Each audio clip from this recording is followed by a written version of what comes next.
Welcome back to the channel and to the final WNBA video of the season. We have Game 5 of the WNBA Finals coming our way Sunday afternoon, October 20th.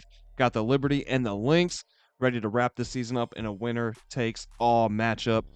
Excited for it, guys, but I am sad that these videos are coming to an end for the year. It's been a great season. And we'll recap this season and everything after tomorrow's game. I'll put out a short little video talking about how the season went, what we did unit-wise, and all that jazz.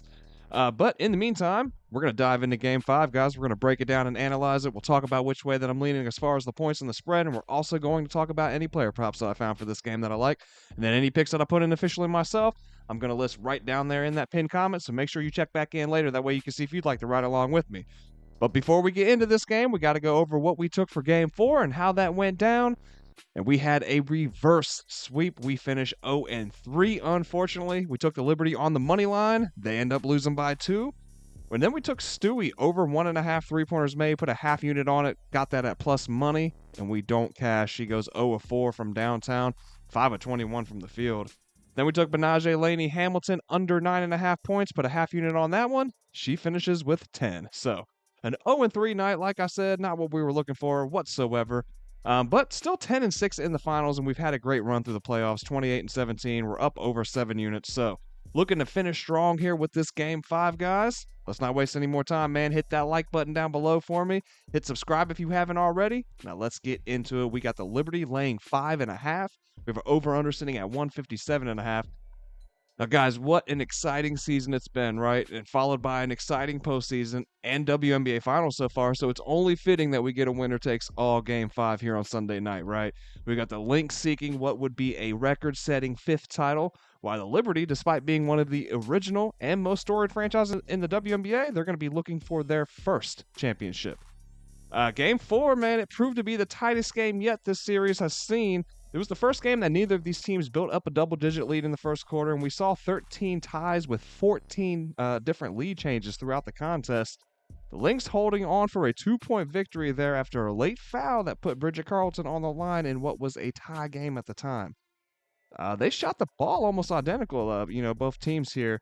Minnesota 44% from the field, New York 43%, and then from deep they both shot 39% from beyond the arc.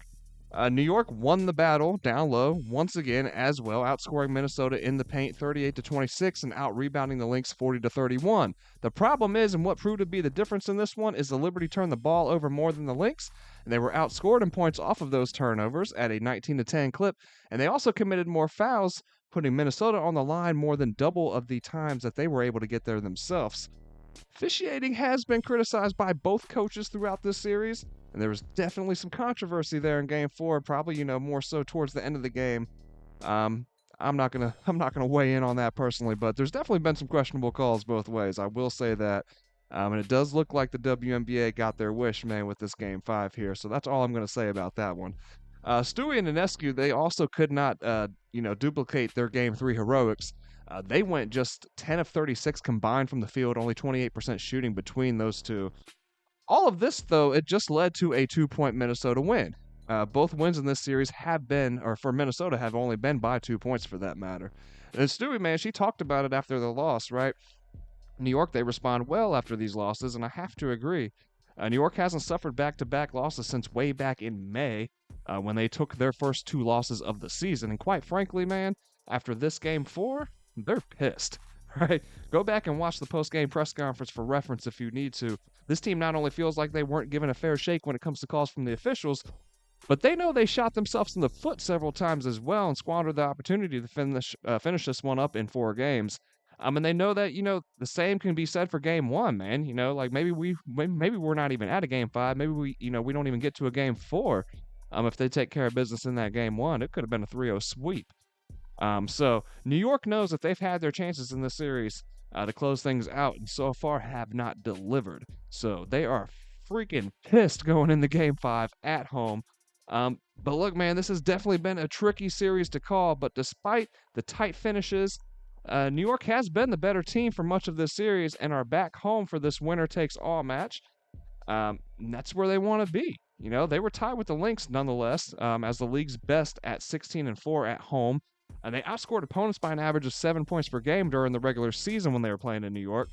They held leads of at least 17 in both of these home games so far in the series as well, and the key for success for New York will remain what it's been this entire series: control the paint and keep Minnesota off of the perimeter. Now, in their 2 wins, the Lynx shot 40% from deep, but that dropped to 36% in their 2 losses, including 30% in Game 2. Um, I'm on the Liberty here, but at -5.5 in a series that's been so tightly contested, I'm a little hesitant to pull that trigger, but I can't look any way but New York in this one when it comes to who gets the dub. Look, man, it's been a long time coming, but you got players on this Liberty team: Ionescu, Jones, Jonquel Jones. They're still seeking their first championship, right? Stewie's won one with Seattle. She's won 2. Vandersloot got one, another veteran on the Liberty. But there's a lot of players on that squad that are still seeking their first championship, man, and they got that bitter taste of last year still in their mouths. And like I said, they've had a couple disappointing losses in this series as well.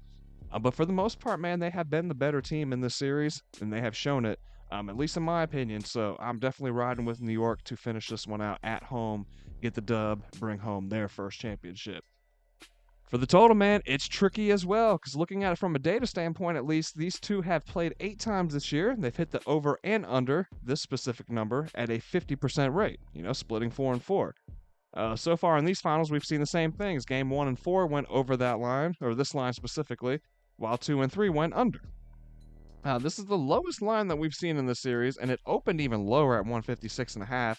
And I get it with it being a Game 5 elimination game, but it's since been bought up to 157.5, and I agree with that movement, to be honest. I think we see both teams come out here and put it all on the line. We see the stars bounce back in this game, and that's for all, it's for all the chips, right? It's for all the marbles, man. So both Ionescu and Stewie struggled from the field, but Fee only finished with 14 points herself on just 10 shot attempts in Game 4. So I think we see a big games from at least 2 of those 3, if not all 3, and we see big shots down the stretch in a game that's probably going to be back and forth for most of the contest. So I think we clear this 157.5 mark pretty easily, and I think I'm more confident there than anything else right now. The Lynx have steadily increased their scoring output in each game since Game 2, and the Liberty haven't scored, or they have scored at least 80 in every game so far. So I like the over here. I think that's where I'm leaning. Like I said, I probably like that more than anything else so far, just looking over this Game 5. But I have found a couple player props that I want to look at as well. So we're going to jump over to Outlier. So we're looking at Sabrina Ionescu, rebounds over 4.5. And we can find this here on FanDuel at -125. Now, guys, like I said, we just jumped over here to the Outlier screen. If you guys have not got on Outlier yet, make sure you look into the description down below. And in that pinned comment, there'll be a link right there at the top of either of those. That way you can click in and you can get a free 7-day trial and you can try this out for yourself.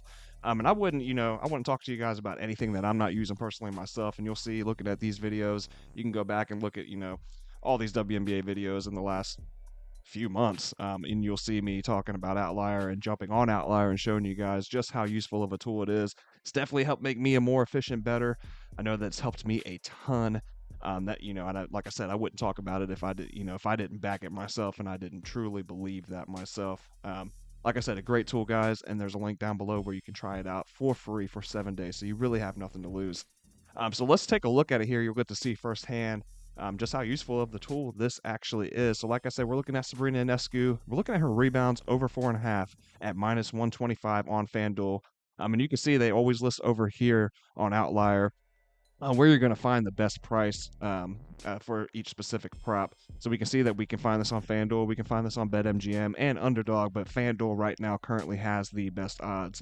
Now, if we look over here, we can see that the Lynx, as far as rebounds allowed, they sat at 8th overall on the season. They sat at 9th when it comes to rebounds allowed specifically to guards, the position that Sabrina plays. If we look at her in her last 5 games, we can see that she has hit over this mark 4 of the last 5 times for an 80% rate.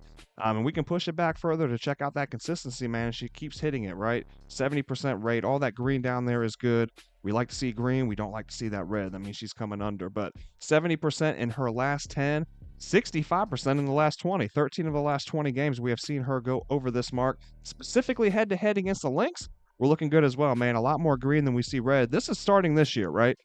This is last year here, so not as much. I'm not really worried about that. It is nice to see that she went over in all 3 of those games there. But looking specifically at this year, we can see that she has, in those 8 games, she has gone over this mark 5 of the 8 times. So hitting above 50% We do like to see that as well. We can see that in her last 7 games versus teams in the bottom 5 for defenses for rebounds allowed, she has hit over this mark at a 86% rate 6 of her last 7 times. So, like I said, we gotta like this one here, man. Sabrina Ionescu. The proof is in the pudding as far as the data. Minus 125 on FanDuel. Her rebounds over 4.5. Then next up, I'm looking at Caleb McBride in the first quarter. Her points under 6.5. And we can get this for plus money right now. 102 over there at FanDuel. Now, if we scroll down, look at her in her last 10 games. Okay, we see some red, right? In the last 2 games specifically, she has crushed this number. She's gone over. So what exactly do I like about this? Well, we can see that these last 3 that she's gone over, those were at home. Let's look at her strictly away. We can come up here and we can filter this to just away games. Okay, 100% hit rate. So she's definitely feeding off that energy at home. And if we look at her on the road, specifically against Liberty, in the last 6 attempts, 5 of those being this year, she has come under this mark as well. And if we look at the Liberty specifically against guards for points allowed, they sit at 3rd. So a lot playing in our favor here. Like I said, even in the last 10, it's a 100% hit rate on the road. You got to like that. 10 straight games on the road, she has hit under this mark. And then in 2024 in general, 22 of the 25 games on the road this season, she has come under that mark. 88% hit rate. So, Caleb McBride, first quarter points under 6.5 at plus money on FanDuel. So that's going to do it, guys. I hope you guys enjoyed the content, found it helpful and useful. And if you did, please do not forget to smash that like button down below and subscribe if you have not already. That way you do not miss out on any of the content that we are dropping over here on a daily. And that's going to do it, man. Hope we have a great Sunday night. Finish out this WNBA season strong with another plus money night. Let's stack up on these units one more time.